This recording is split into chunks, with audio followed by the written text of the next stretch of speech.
नमस्कार विद्यार्थी मित्रांनो, Indian polity bye Vicky Shinde या युट्यूब चॅनलमध्ये आपलं स्वागत आहे. आगामी राज्यसभा पूर्व परीक्षा 2024 सेशनातून आपण जी काही पीवायक्यू सिरीज सुरू केलेली आहे, तर या पीवायक्यू सिरीज मध्ये आपण याआधी राज्यसभा पूर्व परीक्षा 2013च्या अनेक प्रश्नांची चर्चा जी काही ती करून आलेली होती. आपल्याला माहित असेल की राज्यसभा पूर्व परीक्षा 2013च्या अनेक प्रश्नांची जी काही चर्चा आहे ती आपण भाग 1, 2 आणि 3 अशा 3 भागांच्या माध्यमातून करून आलेली होती. राज्यव्यवस्थेशी संबंधित असणारे हे जे काही संबंध प्रश्न आहेत ते आपण या ठिकाणी प्रश्नपत्रिका विश्लेषण या स्तरावर आणि आयएमपी फॅक्ट्स याही स्तरावर या ठिकाणी पाहिलेले आहेत. आज पुन्हा एकदा आपण राज्यसभा पूर्व परीक्षा 2014च्या प्रश्नांची जी काही चर्चा आहे ती सुरू करणार आहोत. भाग 1 च्या माध्यमातून पहिल्यांदा आपण काही प्रश्नांची चर्चा जी काही ती करणार आहोत आणि पुन्हा भाग 2 च्या माध्यमातून काही उर्वरित प्रश्नांची चर्चा जी काही ती आपण करणार आहोत. तर आजच्या राज्यसभा पूर्व परीक्षा 2014च्या प्रश्नांची जी काही चर्चा आहे ती पुढे आपण सुरू करूया. 2014च्या प्रश्नपत्रिकेतला राज्यव्यवस्थे संबंधीचा पहिला प्रश्न पहा स्क्रीनवर. खालील विधाने पहा. हे विधान लोकसभेमध्ये पारित न झालेले परंतु राज्यसभेत प्रलंबित विधेयक लोकसभा विसर्जित झाल्यास व्यपगत होते. बी विधान सदने संस्थगित झाल्यास संसदेतील प्रलंबित विधेयके व्यपगत होतात. त्यानंतर वरीलपैकी कोणते किंवा कोणती विधान किंवा विधाने बरोबर आहे किंवा आहेत. पर्याय उत्तरातून उत्तर शोधायचं आहे. पर्याय क्रमांक 1 फक्त ए, पर्याय क्रमांक 2 ए नाही आणि बी सुद्धा नाही, पर्याय क्रमांक 3 ए व बी दोन्ही आणि पर्याय क्रमांक 4 फक्त बी. तर मित्रांनो, या ठिकाणी आपल्याला हा जो काही प्रश्न आहे तो 2 विधानांच्या आधारावर विचार घ्यायचा आहे आणि विशेषतः या ठिकाणी संसदेची वैधानिक कार्यपद्धती या अनुषंगाने विचारला गेलेला हा प्रश्न आहे. पुन्हा एकदा मी सांगतोय की संसदेची वैधानिक कार्यपद्धती. मित्रांनो, एक लक्षात घ्या की राज्यसभा पूर्व परीक्षा असो किंवा या ठिकाणी कंबाईनची पूर्व परीक्षा असो किंवा मुख्य परीक्षा असो, या प्रत्येक परीक्षेमध्ये आपल्याला संसदेच्या वैधानिक कार्यपद्धतीविषयी किंवा राज्य विधिमंडळातील असणाऱ्या वैधानिक कार्यपद्धतीविषयी अनेक वेळा प्रश्न विचारले जातात आणि विशेष म्हणजे या ठिकाणी अशाच प्रकारची विधानं देऊन या प्रकारच्या प्रश्नांना विचारण्याचा भर जो काय तो ठेवलेला असतो. तर त्यामुळे आपल्याला संसदेची वैधानिक कार्यपद्धती असो किंवा एक प्रकारे राज्य विधिमंडळाची वैधानिक कार्यपद्धती असो याबाबतची संबंध माहिती असणं आवश्यक आहे, कारण की त्या अनुषंगाने आयोगाने वारंवार प्रश्न बऱ्याच वेळा विचारलेले. जेव्हा आपण संसदेची वैधानिक कार्यपद्धती म्हणतो तेव्हा आपल्याला कलम 107 घटनेचं कलम 107 जे काय आहे ते माहिती असणं गरजेचं आहे, कारण की जी काय या ठिकाणी या प्रश्नामध्ये विधानं दिलेली आहेत तर त्या विधानामध्ये पहिलं विधान जे आहे ते कलम 107(4) नुसार दिलेलं आहे. म्हणजे जे काही या ठिकाणी लोकसभेमध्ये पारित न झालेलं परंतु राज्यसभेत प्रलंबित विधेयक लोकसभा विसर्जित झाल्यास व्यपगत होते असा जो उल्लेख केलेला आहे, तर या विधानाचा संबंध या ठिकाणी घटनेच्या कलम 107(4) शी आपल्याला जोडता येऊ शकतो आणि सदने संस्थगित झाल्यास संसदेतील प्रलंबित विधेयके व्यपगत होतात याचा संबंध घटनेच्या कलम 107(3) शी जोडता येतो. मात्र या ठिकाणी ही विधाने बरोबर आहेत का असा प्रश्न इथे विचारला गेलेला आहे. तर मित्रांनो, भलेही या ठिकाणी ए आणि या बी विधानाचा संबंध घटनेच्या कलम 107(4) आणि कलम 107(3) शी जरी आपण जोडत असलो तरी हे विधान आपल्याला तपासून पाहण्याची गरज आहे की खरीच ही विधाने या ठिकाणी बरोबर आहेत की नाहीयेत. तर या ठिकाणी पहिले जे विधान दिलेलं आहे की लोकसभेमध्ये पारित न झालेले परंतु राज्यसभेत प्रलंबित विधेयक लोकसभा विसर्जित झाल्यास व्यपगत होते. व्यपगत होते म्हणजे काय, तर नष्ट होते, लॅप्स होते असा त्याचा आपला अर्थ घ्यायचा. तर या ठिकाणी अशा प्रकारे या ठिकाणी या परिस्थितीमध्ये विधेयक व्यपगत होते का लोकसभा विसर्जित झाल्यास, तर व्यपगत होत नाही, नष्ट होत नाही किंवा लॅप्स होत नाही. त्यामुळे पहिलं विधान हे चुकीचं आहे. इथं विधान कशा पद्धतीने असणं गरजेचं आहे की लोकसभेमध्ये पारित न झालेले परंतु राज्यसभेत प्रलंबित विधेयक लोकसभा विसर्जित झाल्यास व्यपगत होत नाही किंवा व्यपगत होणार नाही अशी तरतूद कलम 107(4) मध्ये खऱ्याने दिलेली आहे. पण या ठिकाणी लोकसभा विसर्जित झाल्यास ते विधेयक व्यपगत होते किंवा नष्ट होते असा उल्लेख केलेला असल्यामुळे हे विधान पूर्णतः चुकीचं आहे. राहिला प्रश्न बी विधानाचा, तर सदने संस्थगित झाल्यास संसदेतील प्रलंबित विधेयके व्यपगत होतात, तर हे देखील विधान या ठिकाणी चुकीचं आहे, कारण की घटनेच्या कलम 107(3) नुसार इथंही तरतूद आपल्याला काय सांगता येते की सदने संस्थगित झाल्यास संसदेतील प्रलंबित विधेयके व्यपगत होणार नाहीत किंवा व्यपगत होत नाहीत असं असणं अपेक्षित आहे. पण या ठिकाणी सुद्धा बी विधानामध्ये सरळ सरळ असा उल्लेख केलेला आहे किंवा प्रलंबित विधेयके व्यपगत होतात. तर या ठिकाणी दोन्ही विधानांमध्ये जो काही संदर्भ आहे तो पाहता की दोन्ही विधाने चूक आहेत असं म्हणायचं जागा होते आणि त्यामुळे वरीलपैकी कोणते विधान बरोबर आहे किंवा आहे या दृष्टीने विचार केला तर पर्याय क्रमांक 2 हे आपलं उत्तर देता येईल की ए नाही आणि बी सुद्धा नाही. का तर दोन्हीही विधाने चूक असल्यामुळे या ठिकाणी या प्रश्नाचं उत्तर आपल्याला सांगता येईल पर्याय क्रमांक 2 ए नाही आणि बी सुद्धा नाही. का तर दोन्ही ठिकाणी जो संदर्भ दिलेला आहे की विधेयक व्यपगत होतात, तर ऍक्च्युली या ठिकाणी घटनेच्या कलम 107(3) आणि कलम 107(4) च्या तरतुदीचा विचार जर केला तर या ठिकाणी या दोन्ही परिस्थितीमध्ये विधेयके व्यपगत होत नाहीत किंवा होणार नाहीत असा संदर्भ घटनेत असल्यामुळे ही दोन्ही विधानं जी काय ती चूक आहेत. या अनुषंगाने थोडीशी विस्तृत माहिती पुढे आपण पाहूया. 5 स्क्रीनवर वरील प्रश्नामधून संसदेची वैधानिक कार्यपद्धती स्पष्ट होते. हे तर मी मगाशी म्हटल्याप्रमाणे या ठिकाणी आपल्याला सांगता येईल की संसदेची वैधानिक कार्यपद्धती स्पष्ट करणारी ही दोन विधाने आहेत. पहा की घटनेतील कलम 107(3) नुसार संसदेमध्ये प्रलंबित असलेले विधेयक सभागृहांची सत्र समाप्ती झाल्याकारणाने व्यपगत होणार नाही. म्हणजे एक प्रकारे कलम 107(3) नुसारची जी काही तरतूद आहे की जी या प्रश्नामध्ये बी या विधानामध्ये स्पष्ट केलेली आहे. तर त्यानुसार जर विचार केला तर कलम 107(3) नुसार संसदेमध्ये प्रलंबित असलेले विधेयक सभागृहांची सत्र समाप्ती झाल्या कारणाने व्यपगत होणार नाही. म्हणजे सभागृहाचं जे काही सत्र आहे ते समाप्त झाल्या कारणाने किंवा सदने स्थगित झाल्याने एक प्रकारे हे जे काही प्रलंबित विधेयक आहे ते प्रलंबित विधेयक व्यपगत होईल का? तर होणार नाही, व्यपगत होणार नाहीये. पण प्रश्नामध्ये व्यपगत होतात असा उल्लेख केला असल्यामुळे ते विधान चुकीचं आहे. राहिला प्रश्न कलम 107(4) तर त्यामध्ये तरतूद काय ती पहा की कलम 107(4) नुसार राज्यसभेत प्रलंबित असलेले जे विधेयक लोकसभेने पारित केलेले नसेल ते विधेयक लोकसभेचे विसर्जन झाले असता व्यपगत होणार नाही. म्हणजे ज्या पद्धतीने प्रश्नांतर्गत पर्याय क्रमांक 1 मध्ये जो उल्लेख केलेला आहे की लोकसभेमध्ये पारित न झालेले परंतु राज्यसभेत प्रलंबित विधेयक लोकसभा विसर्जित करण्यास व्यपगत होते, तर हे विधान चुकीचं याकरता आहे कारण की कलम 107(4) नुसार तरतूद नेमकी काय आहे पहा की कलम 107(4) नुसार राज्यसभेत प्रलंबित असलेले विधेयक जे विधेयक लोकसभेने पारित केलेले नसेल ते विधेयक लोकसभेचे विसर्जन झाले असता व्यपगत होणार नाही. म्हणजे राज्यसभेत ते विधेयक प्रलंबित आहे, ते मंजूर झालेलं नाहीये, ते तिथं प्रलंबित आहे आणि विधेयक जे आहे ते लोकसभेने सुद्धा पारित केलेलं नाहीये. तर लोकसभेतलं पारित न केलेलं आणि राज्यसभेत सुद्धा प्रलंबित असलेलं विधेयक लोकसभेचं विसर्जन झाले असता व्यपगत होत नाही, नष्ट होत नाही किंवा नष्ट होणार नाही. या अर्थाने कलम 107(4) ची तरतूद आपल्याला सांगता येईल. त्याचबरोबर कलम 107(5)च्याही तरतुदीबद्दल आपल्याला माहिती असणं गरजेचं आहे कारण की याच्याही दृष्टिकोनातून आयोगाने मागे प्रश्न विचारले. कलम 107(5) नुसार जे उल्लेख केलेला आहे तो काय की जे विधेयक लोकसभेत प्रलंबित असेल किंवा लोकसभेकडून पारित होऊन राज्यसभेत प्रलंबित असेल ते विधेयक लोकसभेचे विसर्जन झाले असता व्यपगत होईल. इथं सिच्युएशन परिस्थिती जी काय आहे ती कलम 107(5) नुसार वेगळी आहे. काय म्हटलेले या ठिकाणी कलम 105(7) नुसार तर एक प्रकारे जे विधेयक लोकसभेत प्रलंबित असेल किंवा लोकसभेकडून पारित होऊन राज्यसभेत प्रलंबित असेल तर ते विधेयक लोकसभेचे विसर्जन झाले असता व्यपगत होईल. कारण की या ठिकाणी लोकसभा जी काही विसर्जित झालेली आहे तर ती विसर्जित झालेली लोकसभा की ज्या विसर्जित झालेल्या लोकसभेने ते विधेयक अगोदर पारित केलेलं आहे किंवा मंजूर केलेलं आहे. तर अशा या मागच्या लोकसभेने मंजूर केलेलं विधेयक ज्यावेळेस या ठिकाणी पुढे लोकसभा विसर्जित होईल त्यावेळेस पुढे नवीन लोकसभा अस्तित्वात येणार आहे. ते नवीन लोकसभेकडून सुद्धा या ठिकाणी मंजूर होणं अपेक्षित असतं कारण की जुन्या लोकसभेमध्ये असणारे सदस्य आणि नवीन लोकसभेमध्ये असणारे सदस्य यामध्ये फरक असू शकतो. तर त्यामुळे या ठिकाणी जे विधेयक लोकसभेत प्रलंबित किंवा लोकसभेकडून पारित होऊन राज्यसभेत प्रलंबित असेल तर ते विधेयक लोकसभेचे विसर्जन झाले असता व्यपगत याकरता होईल कारण की मागच्या लोकसभेमध्ये असणारे सदस्य हे वेगळे असतात, नवीन लोकसभेमध्ये निवडून आलेले सदस्य हे वेगळे असू शकतात. तर त्यामुळे संबंधित विधेयक लोकसभेचे विसर्जन झाले असता व्यपगत होईल असं म्हणणं ऑब्व्हियसली बरोबर आहे. तर त्यामुळे कलम 107(5) नुसारची असणारी तरतूद या पद्धतीने सांगता येईल. आणि अशाच प्रकारच्या तरतुदी घटक राज्य विधिमंडळाच्या बाबतीत सुद्धा वैधानिक कार्यपद्धतीमध्ये आपल्याला पाहायला मिळतात की अशाच तरतुदी घटक राज्य स्तरावर राज्य विधिमंडळाच्या वैधानिक कार्यपद्धतीबाबत देखील कोणत्या कलमामध्ये पाहायला मिळतात तर कलम 196(3), कलम 196(4) आणि कलम 196(5) नुसार याच प्रकारच्या तरतुदी फक्त फरक आहे ते घटक राज्य पातळीवर या तरतुदी पाहायला मिळतात. घटक राज्य वैधानिक कार्यपद्धतीनुसार किंवा घटक राज्याच्या विधिमंडळातल्या वैधानिक कार्यपद्धतीनुसार या तरतुदी आपल्याला पाहायला मिळतात. कलम 196(3), कलम 196(4) आणि कलम 196(5) नुसार. तर या अनुषंगाने या प्रश्न उत्तर आहे पर्याय क्रमांक 2. तर मित्रांनो राज्यसभा पूर्व परीक्षा 2014च्या प्रश्नपत्रिकेतला राज्यवस्थेचा प्रश्न क्रमांक 2 पहा स्क्रीनवर. प्रश्न आहे या प्रकारचा खालीलपैकी कोणत्या घटनावस्तूद्वारे राजकीय पक्षांतरावर अंकुश आणण्याचा प्रयत्न झालेला आहे. खालीलपैकी कोणत्या घटनावस्तूद्वारे राजकीय पक्षांतरावर अंकुश आणण्याचा प्रयत्न झाला. पर्याय क्रमांक 1 42वी घटनावस्ती, पर्याय क्रमांक 2 52वी घटनावस्ती, पर्याय क्रमांक 3 62वी घटनावस्ती आणि पर्याय क्रमांक 4 17वी घटनावस्ती. मित्रांनो या ठिकाणी हा प्रश्न पूर्णपणे स्ट्रेट फॉरवर्ड विचारलेला आहे आणि प्रश्नामध्ये सरळ असं उल्लेख केलेला आहे की कोणत्या घटनावस्तूद्वारे राजकीय पक्षांतरावर अंकुश आणण्याचा प्रयत्न झालेला आहे. तर याचा आपला सहज पद्धतीने उत्तर सांगता येऊ शकेल की उत्तर आहे पर्याय क्रमांक 2 52वी घटनावस्ती 1985 ची.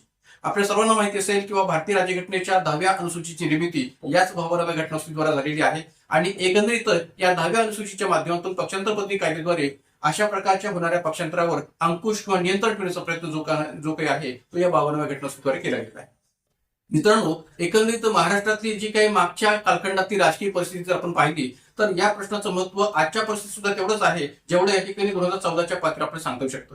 तर एक लक्षात घ्या, आजची महाराष्ट्रातली जी काही राजकीय परिस्थिती आपण पाहिली तर आपलं असं चित्र दिसून येईल की मागच्या काही दिवसांपूर्वीच महाराष्ट्र विधानसभेचे अध्यक्ष असणारे राहुल नार्वेकर यांनी एकनाथ शिंदे गटाच्या 16 आमदारांना पात्र म्हणून घोषित केलेलं आहे. आणि एकंदरीत त्या ठिकाणी या सगळं सिनेरियोचा जर विचार केला तर आगामी 2024च्या राज्यसभा पूर्वपरीक्षेमध्ये सुद्धा पक्षांतराच्या दृष्टिकोनातून असणारा प्रश्न विचारला तर ते काही नवल असणार नाहीये. तर त्यामुळे या संबंध दृष्टिकोनातून आपल्याला संबंध जी काही सखोल माहिती आहे किंवा त्या संबंधीच्या आयएमपी फॅक्ट्स जे काय आहे ती माहिती असणं गरजेचं आहे. तर एक लक्षात घ्या, भारतीय राज्यघटनेच्या कलम 102 मध्ये सदस्यत्वाच्या अपात्रतेबाबतची जी काही तरतूद आहे ती आपल्याला पाहायला मिळते. कोणत्या कलमामध्ये? कलम 102 मध्ये संसद सदस्यांच्या अपात्रतेची तरतूद. आणि भारतीय राज्यघटनेच्या कलम 191 मध्ये राज्य विधिमंडळ सदस्यांच्या अपात्रतेची तरतूद आपल्याला पाहायला मिळते.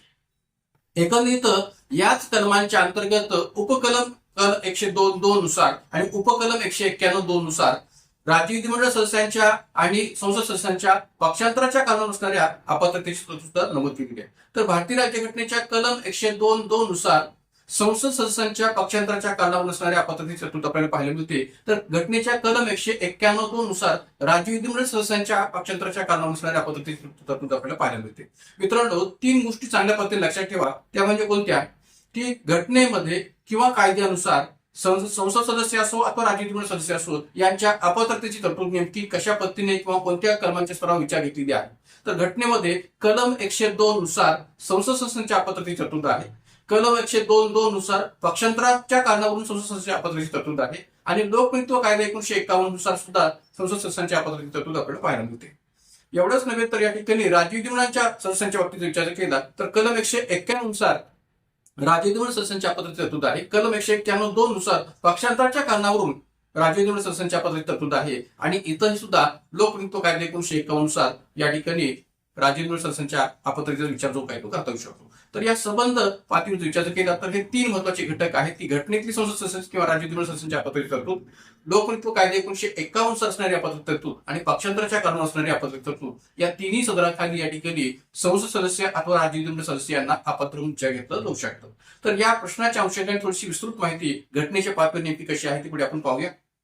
5 स्क्रीनवर 52वी घटनावस्ती 1985 10वी अनुसूची कलम 102(2) आणि कलम 191(2) यामध्ये नेमकी तरतूद काय केलेली आहे. तर एक लक्षात घ्या की कलम 102(2) नुसार जो काही संदर्भ आहे तो संसद सदस्यांच्या पातळीवर आहे आणि कलम 191(2) नुसार जो संदर्भ आहे तो घटक राज्य विधिमंडळाच्या पातळीवरचा आहे. तर त्यामुळे पुढचं जे काही तरतूद आहे ती त्या अनुषंगाने आपण चेक घ्यायची आहे की कलम 102(2) नुसार एखादी व्यक्ती संसदेच्या आणि कलम 191(2) नुसार एखाद्या राज्याच्या विधानसभेची किंवा विधान परिषदेची सदस्य म्हणून राहिल्यास 10व्या अनुसूची अन्वये अपात्र असेल तर ती अशा सदस्यत्वासाठी सुद्धा अपात्र होईल.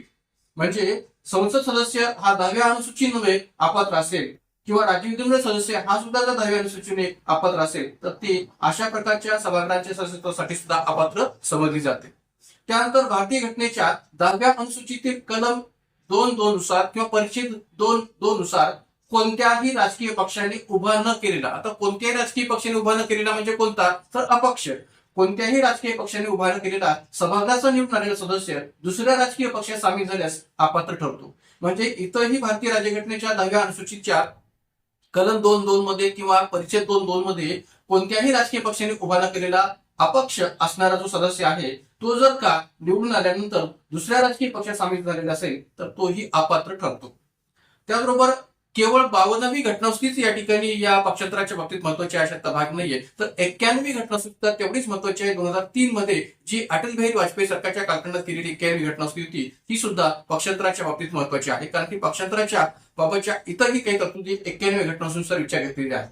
तर त्यामध्ये काय म्हटलेले 5 स्क्रीनवर 91वी घटनावस्ती 2003 नुसार पक्षांतर बंदी कायद्याखाली असणारी 1/3 सदस्यांची अट, की जी 1/3 सदस्यांची अट 52व्या घटनावस्तीनुसार विचार घेतलेली होती. कोणती अट होती ही, की 1/3 सदस्यांनी पक्षांतर केल्यास अपात्र घोषित करता येत नाही, अशी ही जी काही अट होती ती या 91व्या घटनावस्तीनुसार समाप्त केली गेलेली आहे आणि ही मर्यादा आता 2/3 केली गेलेली आहे.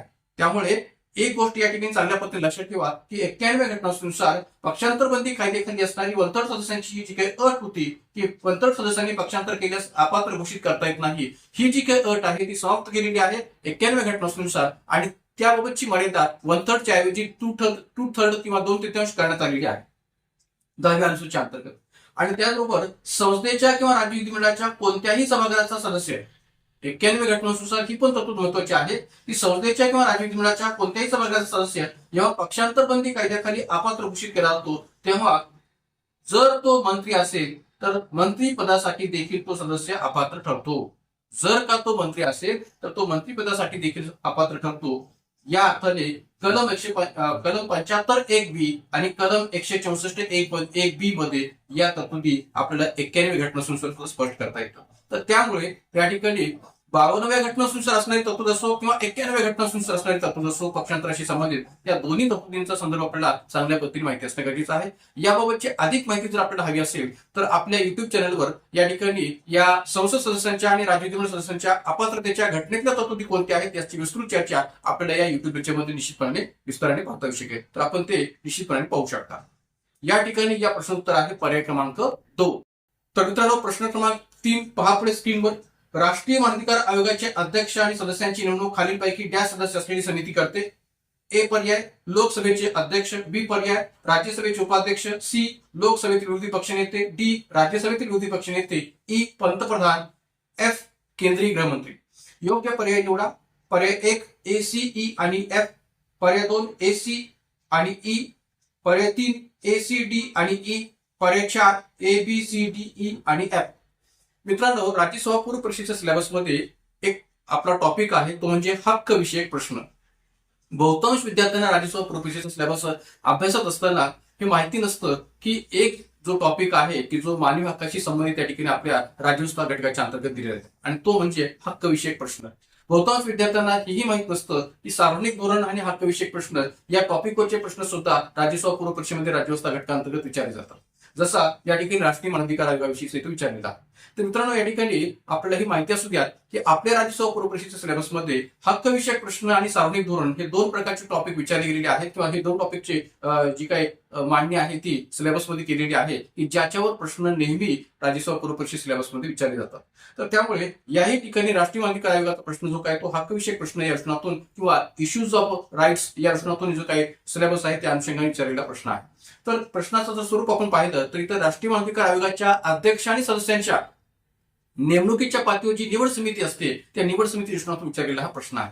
तर मित्रांनो या ठिकाणी पुन्हा एकदा प्रश्न आपण लक्षात घेऊया की राष्ट्रीय मानवाधिकार आयोगाचे अध्यक्ष आणि सदस्यांची नेमणूक खालीलपैकी डॅश सदस्य असलेली समिती करते आणि 6 एकंदरीत व्यक्तींचा संदर्भ जो आहे तो या 6 पर्यायामध्ये दिलेला आहे आणि योग्य पर्यायातून निवडा असं आपल्याला स्पष्ट केलेलं आहे.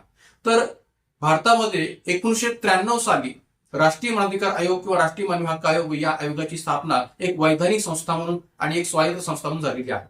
जर आपण भारतीय राज्यघटनेचा जर आपण विचार जर केला तर भारतीय राज्यघटनेमध्ये असे काही आयोग आहेत की ज्या आयोगांना घटनात्मक स्थान किंवा घटनात्मक दर्जा प्राप्त झालेला आपल्याला पाहायला मिळतो. जसं राष्ट्रीय अनुसूचित जाती आयोग, राष्ट्रीय अनुसूचित जमाती आयोग आणि राष्ट्रीय मागासवर्गीय आयोग या 3च आयोगांना घटनेमध्ये घटनात्मक स्थान किंवा घटनात्मक दर्जा जो काय तो प्राप्त झालेला आहे. भारतीय राज्यघटनेच्या कलम 338 नुसार राष्ट्रीय अनुसूचित जाती आयोगाची तरतूद आहे. घटनेच्या कलम 338A नुसार राष्ट्रीय अनुसूचित जमाती आयोगाची तरतूद आहे आणि कलम 338B नुसार राष्ट्रीय मागासवर्गीय आयोगाची तरतूद आहे की जी नुकतेच झालेल्या 102व्या घटनानुसार विचार घेतलेली आहे. पण जे काही इतर आयोग आहेत मग राष्ट्रीय मानवाधिकार आयोग असेल, राष्ट्रीय अल्पसंख्याक आयोग असेल, राष्ट्रीय महिला आयोग असेल, बालक आयोग असेल, तर असे इतर जे काही आयोग आहेत की जे वैधानिक स्तरावर स्थापन झालेले आयोग आहेत ते स्वायत्त जरी असले तरी ते वैधानिक आहेत, त्यांना घटनात्मक स्थान नाहीये. या ठिकाणी जो प्रश्न विचारलेला आहे तो राष्ट्रीय मानवाधिकार आयोगाविषयीचा प्रश्न विचारलेला आहे. तर या ठिकाणी या प्रश्नाचं आपल्याला सांगता येईल पर्याय क्रमांक 4 A B C D E आणि एफ म्हणजे सर्वच 6ही सदस्य हे या एक प्रकारे सदस्यांच्या आणि अध्यक्षांच्या नेमणुकीच्या प्रक्रियेमध्ये समाविष्ट असतात. ही 6 सदस्यीय निवड समिती असते असं म्हणायला हरकत नाही की ज्या 6 सदस्यीय निवड समितीमध्ये लोकसभा अध्यक्ष, राज्यसभा उपाध्यक्ष, लोकसभा विरोधी पक्षनेते, राज्यसभा विरोधी पक्षनेते, पंतप्रधान आणि केंद्रीय गृहमंत्री या सर्वांचा समावेश या राष्ट्रीय मानवाधिकार आयोगाच्या अध्यक्ष आणि सदस्यांच्या निवड समितीमध्ये असतो असं आपण म्हणता येऊ शकेल. एक लक्षात घ्या की राष्ट्रीय मानवाधिकार आयोगाच्या अध्यक्ष व सदस्यांची नेमणूक राष्ट्रपती करतात. पण भलेही या ठिकाणी ही नेमणूक राष्ट्रपती करत असले तरी ही नेमणूक करण्याच्या आधी 6 सदस्यीय निवड समितीकडून यांची निवड होत असते की जे राष्ट्रीय मानवाधिकार आयोगाचे अध्यक्ष म्हणून नेमले जाणार. तर अशा या पातळीवर या ठिकाणी याचं उत्तर आहे, प्रश्नोत्तर आहे पर्याय क्रमांक 4 ABCDE आणि F. या अनुषंगाने थोडीशी विस्तृत माहिती पुढे आपण स्क्रीनवर पाहूया. स्क्रीनवर नेमणूक राष्ट्रीय मानवाधिकार आयोगाच्या अध्यक्ष व सदस्यांची नेमणूक राष्ट्रपतीकडून होते. निवड समिती या आयोगाच्या अध्यक्ष आणि सदस्यांची नेमणूक जरी राष्ट्रपतीकडून केली जात असली तरी या सर्वांची आधी 6 सदस्यीय निवड समितीकडून निवड होते. म्हणजे हे जे काय या ठिकाणी राष्ट्रीय मानवाधिकार आयोगाचे अध्यक्ष आणि सदस्य आहेत या सर्वांची आधी 6 सदस्यीय समितीकडून किंवा निवड समितीकडून निवड होते. या निवड समितीमध्ये खालील व्यक्ती असतात: भारताचे पंतप्रधान, भारताचे गृहमंत्री, लोकसभा सभापती, राज्यसभा उपसभापती. आता या ठिकाणी तुम्ही पाहाल स्क्रीनवर की राज्यसभा उपसभापती यांच्या संदर्भाखाली मी या ठिकाणी अंडरलाईन केलेली आहे याकरता, कारण की लोकसभेच्या सभापती किंवा लोकसभा अध्यक्ष जरी या समितीमध्ये असले तरी राज्यसभेच्या सभापती किंवा राज्यसभेच्या पदसिद्ध अध्यक्षांचा समावेश या समितीमध्ये नसतो. तर त्याऐवजी राज्यसभा उपसभापतीचा समावेश काय त्याच्यामध्ये असतो. का? कारण की आपल्या राज्यसभेचे जे पदसिद्ध सभापती आहेत ते उपराष्ट्रपती असतात आणि त्या कारणामुळे या ठिकाणी राज्यसभेच्या पदसिद्ध अध्यक्षांना या समितीमध्ये स्थान दिलेलं नाहीये, तर राज्यसभा उपसभापतीने दिलेलं आहे. हे इथं आपल्याला सांगता येऊ शकेल. आणि याचबरोबर लोकसभा विरोधी पक्षनेता आणि राज्यसभा विरोधी पक्षनेते यांचाही विचार या निवड समितीमध्ये आपल्याला करता येऊ शकतो. त्याचबरोबर राष्ट्रीय मानवाधिकार आयोगाची जी काय रचना आहे तर ती रचना आपण जर पाहिली तर या ठिकाणी आपण या पद्धतीने त्याचा उल्लेख करता येईल की राष्ट्रीय मानवाधिकार आयोगाचे अध्यक्ष असतात सर्वोच्च न्यायालयाचे निवृत्त सरन्यायाधीश. राष्ट्रीय मानवाधिकार आयोगाचे अध्यक्ष असतात सर्वोच्च न्यायालयाचे निवृत्त सरन्यायाधीश. आणि सदस्यांमध्ये विचार केला तर सर्वोच्च न्यायालयाचे विद्यमान किंवा निवृत्त न्यायाधीश, उच्च न्यायालयाचे विद्यमान किंवा निवृत्त मुख्य न्यायाधीश, मानवी हक्कांच्या क्षेत्रात विशेष जाण असणारी व्यक्ती, मानवी हक्कांच्या क्षेत्राविषयी विशेष जाण असणारी व्यक्ती आणि मानवी हक्क क्षेत्रातील कार्याचा अनुभव असणारी व्यक्ती. हे सदस्यांमध्ये आपल्याला सदस्य म्हणून स्पष्ट करता येऊ शकतात. आणि अध्यक्ष म्हणून सर्वोच्च न्यायालयाचे निवृत्त सरन्यायाधीश हे अध्यक्ष असतात.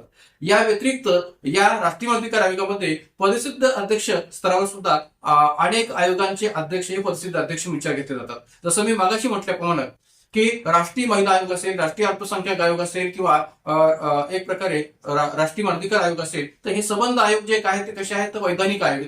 तर या ठिकाणी काही वैधानिक आयोग आणि काही घटनात्मक आयोगांचा जो काही उल्लेख आहे तुम्ही केला होता, तर अशा या घटनात्मक आणि काही वैधानिक आयोगांचे जे काही अध्यक्ष आहेत तेच राष्ट्रीय मानवाधिकार आयोगाचे पदसिद्ध अध्यक्ष असतात. हेही आपल्याला सांगता येऊ शकेल. म्हणजे यामध्ये राष्ट्रीय अनुसूचित जाती आयोगाचे अध्यक्ष सुद्धा येतील, राष्ट्रीय अनुसूचित जमाती आयोगाचे अध्यक्ष सुद्धा येतील, राष्ट्रीय महिला आयोगाचे अध्यक्ष येतील, राष्ट्रीय अल्पसंख्याक आयोगाचे अध्यक्ष येतील, राष्ट्रीय मागासवर्गीय आयोगाचे अध्यक्ष येतील. तर हे सगळे जे वेगवेगळे विभिन्न घटनात्मक किंवा वैधानिक आयोग आहेत त्यांचेही अध्यक्ष या मानवाधिकार आयोगामध्ये या ठिकाणी पदसिद्ध अध्यक्ष असतात. हेही आपण लक्षात ठेवण्याची गरज आहे. तर या सर्व अनुषंगाने या प्रश्नाचं उत्तर आहे पर्याय क्रमांक 4. तर मित्रांनो प्रश्न क्रमांक 4 पहा पुढे स्क्रीनवर. खाली नमूद केलेली राज्य निर्माण केल्याचा किंवा पूर्ण राज्याचा दर्जा दिल्याचा योग्य कालानुक्रम काय आहे?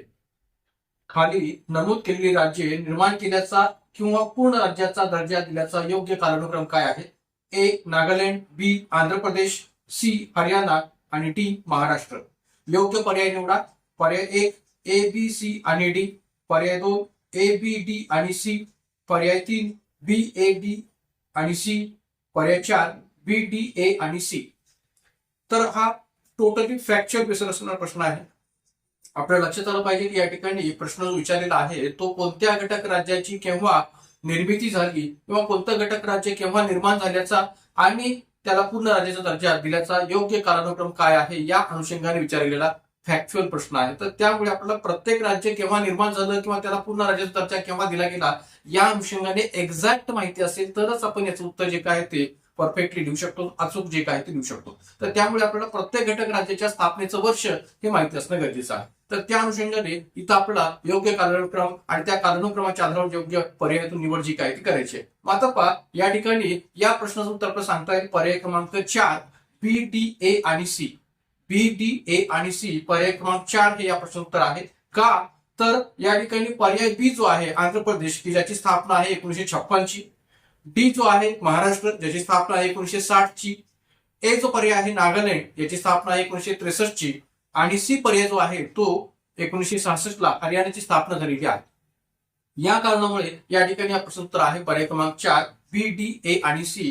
आंध्र प्रदेश 1956, महाराष्ट्र 1960, नागालँड 1963 आणि हरियाणा 1966 या अनुषंगाने या प्रश्नोत्तर आहे. पर्याय क्रमांक 4 बी, डी, ए आणि सी. तर थोडीशी विस्तृत माहिती पुढे पाहूया. आंध्र प्रदेश 1 नोव्हेंबर 1956 ला या घटक राज्याला पूर्ण राज्याचा दर्जा जो काय तो प्राप्त झालेला आहे. महाराष्ट्र 1 मे 1960, नागालँड 1 डिसेंबर 1963 आणि हरियाणा 1 नोव्हेंबर 1966. तर या सर्व अर्थाने या प्रश्नोत्तर आपल्याला सांगता येईल पर्याय क्रमांक 4.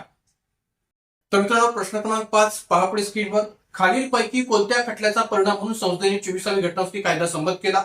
पर्याय क्रमांक 1 गोलकनाथ खटला, पर्याय क्रमांक 2 मिनोरा मिस खटला, पर्याय क्रमांक 3 केशवानंद भारती खटला आणि पर्याय क्रमांक 4 शंकरी प्रसाद खटला. पुन्हा एकदा मी प्रश्न वाचतोय की खालीलपैकी कोणत्या खटल्याचा परिणाम म्हणून संसदेने 24वी घटनादुरुस्ती कायदा संमत केला? आणि पर्याय आहेत पर्याय क्रमांक 1 गोलकनाथ खटला, पर्याय क्रमांक 2 मिनोरा मिस खटला, पर्याय क्रमांक 3 केशवानंद भारती खटला आणि पर्याय क्रमांक 4 शंकरी प्रसाद खटला. मित्रांनो या ठिकाणी या प्रश्नाकडे जेव्हा आपण पाहतो तेव्हा या ठिकाणी आपल्याला हे लक्षात आलं पाहिजे की हा प्रश्न नेमका कोणत्या टॉपिकवर विचारलेला आहे. तर राज्यघटनेचा अर्थ लावण्याच्या प्रक्रियेमध्ये सर्वोच्च न्यायालयाने महत्वाचे निर्णय या टॉपिकवरचा हा प्रश्न जो काय तो विचारला गेलेला आहे आयोगाच्या माध्यमातून 2014च्या प्रश्नपत्रिकेमध्ये. राज्यघटनेच्या अर्थ लावण्याच्या प्रक्रियेमध्ये सर्वोच्च न्यायालयाने महत्वाचे निर्णय या निर्णयामध्ये शंकरी प्रसाद खटला असो, सज्जन सिंग खटला असो, गोलकनाथ खटला असो, केशवानंद भारती खटला असो किंवा मिनोरा मिस खटला असो किंवा एक प्रकार या ठिकाणी शहाबानो खटला असो, अशा अनेक प्रकारचे खटले की ज्या खटल्यांविषयीचे निर्णय हे माइलस्टोन ठरलेले आहेत आणि त्यामुळे या संबंध खटल्यांचा संदर्भ जो काय तो राज्यघटनेच्या अर्थच्या प्रक्रियेमध्ये सर्वोच्च न्यायालयाचे दिलेले महत्वाचे निर्णय या संदर्भाखाली घेता येतो. त्यामध्ये इंदिरा साहनी खटल्याचाही संदर्भ आपल्याला देता येऊ शकेल. मात्र या ठिकाणी या प्रश्नामध्ये जो काही संदर्भ दिलेला आहे तो कोणत्या खटल्याचा परिणाम म्हणून कोणती घटनादुरुस्ती झाली किंवा कोणती घटनादुरुस्ती कायदा संमत झाला या अनुषंगाने विचारलेला हा प्रश्न आहे. मित्रांनो हा प्रश्न कधी कधी आयोगाने थोडंसं वेगळ्या अर्थाने सुद्धा विचारलेला आहे. तो म्हणजे कसा, तर एक प्रकारे 24वी घटनादुरुस्तीचा परिणाम म्हणून कोणता खटला सर्वोच्च न्यायालयात दाखल झाला. प्रश्न कधी कधी असाही आयोगाने विचारलेला आहे की 24वी घटनादुरुस्तीचा परिणाम म्हणून कोणता खटला सर्वोच्च न्यायालयात दाखल झाला. तर त्याचं उत्तर आहे केशवानंद भारती खटला. कारण की या ठिकाणी इथं जरी एका वेगळ्या पद्धतीने हा प्रश्न विचारला असला तरी कधी कधी आयोगाने याही पद्धतीने प्रश्न विचारून या प्रश्नाला या ठिकाणी वेगळं स्वरूप देण्याचा प्रयत्न जो काय तो केलेला आहे. आता या ठिकाणी हा प्रश्न उत्तर काय आहे की खालीलपैकी कोणत्या खटल्याचा परिणाम म्हणून संसदेने 24वी घटनादुरुस्ती कायदा संमत केला? तर याचं उत्तर आहे गोलकनाथ खटला. हे या ठिकाणी पर्याय क्रमांक 1 मधलं जे काही उत्तर आहे ते आपल्याला स्पष्ट करता येईल की गोलकनाथ खटला पर्याय क्रमांक 1. आपल्याला माहित असेल की या ठिकाणी सज्जन सिंग खटला किंवा शंकरी प्रसाद खटला या दोन्ही खटल्यामध्ये जो प्रश्न उपस्थित केला गेला होता तोच प्रश्न या ठिकाणी गोलकनाथ खटल्यामध्ये सुद्धा उपस्थित केलेला आहे. किंवा तोच प्रश्न केशवानंद भारती खटल्यामध्ये सुद्धा उपस्थित केला होता. कोणता प्रश्न की संसदेला मूलभूत हक्कामध्ये दुरुस्ती करण्याचा अधिकार आहे की नाहीये आणि कलम 368 नुसार तो अधिकार आहे की नाहीये. जर आपण या ठिकाणी शंकरी प्रसाद खटल्याचा सर्वोच्च न्यायालयाचा निर्णय पाहिला असेल किंवा सज्जन सिंग खटल्याचा सर्वोच्च न्यायालयाचा निर्णय जर पाहिला तर आपल्याला लक्षात येईल की या दोन्ही खटल्यामध्ये सर्वोच्च न्यायालयाने संसदेला मूलभूत हक्कामध्ये दुरुस्ती करण्याचा अधिकार आहे आणि कलम 368 नुसार तो आहे असा निर्णय दिलेला होता. म्हणजे शंकरी प्रसाद खटला 1952 आणि सज्जन सिंग खटला 1965 या दोन्ही प्रकारच्या खटल्यांच्या निर्णयामध्ये सर्वोच्च न्यायालयाने हे मान्य केलं होतं की संसदेला मूलभूत हक्कामध्ये दुरुस्ती करण्याचा अधिकार आहे आणि कलम 368 नुसार तो अधिकार आहे. मात्र सर्वोच्च न्यायालयाने 1967च्या गोलकनाथ खटल्यामध्ये हे अमान्य केलं की संसदेला मूलभूत हक्कामध्ये दुरुस्ती करण्याचा अधिकार नाहीये आणि मूलभूत हक्क कमी किंवा रद्द करण्याचा अधिकार देखील नाहीये आणि त्यामुळे जे काही अगोदरचे दिलेले निर्णय आहेत म्हणजे शंकरी प्रसाद खटला आणि सज्जन सिंग खटला या खटल्यामध्ये जे काही सर्वोच्च न्यायालयाने दिलेले निर्णय आहेत ते या निर्णयामध्ये आमच्यावर बंधनकारक असणार नाहीत. एवढंच नव्हे तर सर्वोच्च न्यायालयाने या खटल्यामध्ये असाही निर्णय दिला होता की घटनेचे कलम 368 केवळ घटनादुरुस्तीची प्रक्रिया स्पष्ट करते, अधिकार क्षेत्र नव्हे. घटनेचे कलम 368 केवळ घटनादुरुस्तीची प्रक्रिया स्पष्ट करते, अधिकार क्षेत्र नव्हे असाही संदर्भ या ठिकाणी सर्वोच्च न्यायालयाने गोलकनाथ खटल्याच्या निर्णयामध्ये स्पष्ट केलेला होता. तर एकंदरीत या गोलकनाथ खटल्याच्या निर्णयाचा विचार करता पुढे चालून इंदिरा गांधी सरकारने गोलकनाथ खटल्याचा हा जो काही निर्णय आहे तो निर्णय एक प्रकारे त्याचं महत्व कमी करण्यासाठी 24वी घटनादुरुस्ती जी काय 1971 मध्ये घडवून आणली आणि 24व्या घटनादुरुस्तीद्वारा कलम 368 मध्ये जो काही बदल आहे तो बदल केलेला होता. जर आपण 24वी घटनादुरुस्ती होण्याच्या आधीचा संदर्भ जर पाहिला तर कलम 368 शीर्षक वेगळं होतं. 24वी घटनादुरुस्ती नंतरचा संदर्भ जर आपण पाहिला तर कलम 368 जे काही शीर्षक आहे ते वेगळ्या पद्धतीने बदलले आपल्याला पाहायला मिळतं. म्हणजे संविधानात दुरुस्ती करण्याची कार्यपद्धती, संसदेची संविधानात दुरुस्ती करण्याची कार्यपद्धती असा संदर्भ कलम 368 24वी घटनादुरुस्ती होण्याच्या आधीचा होता. मात्र 24वी घटनादुरुस्ती झाल्यानंतर संसदेला संविधानात दुरुस्ती करण्याचा अधिकार आणि त्या संबंधीची कार्यपद्धती असं शीर्षक आपल्याला कलम 368 झालेलं पाहायला मिळेल की संसदेला संविधानात दुरुस्ती करण्याचा अधिकार आणि त्यासंबंधीची कार्यपद्धती असं या ठिकाणी कलम 368 शीर्षक 24व्या घटनादुरुस्तीनुसार झालेला आहे. तर त्यामुळे या ठिकाणी या सबंध अनुषंगाने प्रश्न उत्तर आपल्याला सांगता येईल की गोलकनाथ खटल्याचा परिणाम म्हणून 24वी घटनादुरुस्ती कायदा संमत झाला हे या ठिकाणी आपल्याला सांगता येईल. म्हणून या अर्थाने याचं उत्तर आहे पर्याय क्रमांक 1 गोलकनाथ खटला. तर थोडीशी विस्तृत माहिती पुढे पाहूया. पहा स्क्रीनवर. गोलकनाथ खटल्याचा निर्णय संस्थेला मूलभूत हक्कामध्ये दुरुस्तीचा अधिकार नाही, तसेच मूलभूत हक्क कमी वा रद्द करण्याचा अधिकार देखील नाही. यामुळे सर्वोच्च न्यायालयाने दिलेले आधीचे निर्णय म्हणजे कोणते, तर 1952 मधला शंकरी प्रसाद खटल्याचा निर्णय आणि 1965 मधला सज्जन सिंग खटल्याचा निर्णय, हे निर्णय न्यायालयावर बंधनकारक नाहीत. म्हणजे गोलकनाथ खटल्याचा निर्णय घेत असताना अगोदरचे हे दोन्ही निर्णय न्यायालयावर बंधनकारक नाहीत. तसेच घटनेचे कलम 368 हे केवळ घटनादुरुस्तीची प्रक्रिया स्पष्ट करते, अधिकार क्षेत्र नव्हे. जे काही घटनेतलं कलम 368 आहे ते घटनादुरुस्तीची प्रक्रिया स्पष्ट करते, अधिकार क्षेत्र नव्हे. असा जो काही विस्तृत निर्णय जो आहे तो या ठिकाणी गोलकनाथ खटल्याच्या अंतर्गत सर्वोच्च न्यायालयाने दिलेला होता. मग त्या दृष्टीतून या ठिकाणी सर्वोच्च न्यायालयाच्या या निर्णयाच्या नंतर इंदिरा गांधी सरकारने 24वी घटनादुरुस्ती घडवून आणली आणि 24व्या घटनादुरुस्तीनुसार त्यांनी काय नमूद केलेलं आहे पहा स्क्रीनवर की संसदेला कलम 368 नुसार घटनेच्या कोणत्याही तरतुदी दुरुस्त करण्याचा, त्यात बदल करण्याचा किंवा त्या रद्द करण्याचा अधिकार आहे. मित्रांनो, एक लक्षात घ्या की कलम 368 च्या अंतर्गत किंवा कलम 368 च्या शीर्षकामध्ये अधिकार हा शब्द 24व्या घटनादुरुस्ती होण्याच्या आधी नव्हता. मात्र 24व्या घटनादुरुस्तीनुसार हा अधिकार नावाचा जो शब्द आहे तो या कलम 368 अंतर्गत विचारात घेतला गेलेला आहे आणि आजही तो आपल्याला पाहायला मिळतो. आणि म्हणूनच मी या ठिकाणी याचा उल्लेख इथं रेड कलर मध्ये केलेला आहे की संसदेला कलम 368 नुसार घटनेच्या कोणत्याही तरतुदी दुरुस्त करण्याचा, त्यात बदल करण्याचा किंवा त्या रद्द करण्याचा अधिकार आहे. आणि कलम 368 जे काही शीर्षक जे आहे ते असं झालेलं आपल्याला पाहायला मिळतं आजच्या परिस्थितीमध्ये की संसदेला संविधानात दुरुस्ती करण्याचा अधिकार व त्यासंबंधीची कार्यपद्धती. संसदेला संविधानात दुरुस्ती करण्याचा अधिकार व त्यासंबंधीची कार्यपद्धती. 24वी घटनादुरुस्ती होण्याआधी या ठिकाणी या कलम 368 च्या शीर्षकामध्ये अधिकार या शब्दाचा उल्लेख नव्हता. मात्र या ठिकाणी 24वी घटनादुरुस्ती झाल्यानंतर अधिकार या शब्दाचा उल्लेख 24व्या घटनादुरुस्तीच्या नंतर या कलम 368 च्या शीर्षकामध्ये झालेला आपल्याला पाहायला मिळतो. तर त्या संबंध अनुषंगाने या प्रश्नाचं उत्तर आपल्याला सांगता येईल पर्याय क्रमांक 1.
तर मित्रांनो, आजच्या भागामध्ये आपण राज्यसभा पूर्व परीक्षा 2014च्या काही प्रश्नांची जी काही चर्चा आहे ती विस्ताराने IIP फॅक्ट सह घडून आणलेली आहे, प्रश्न विश्लेषण सह घडून आणलेली आहे.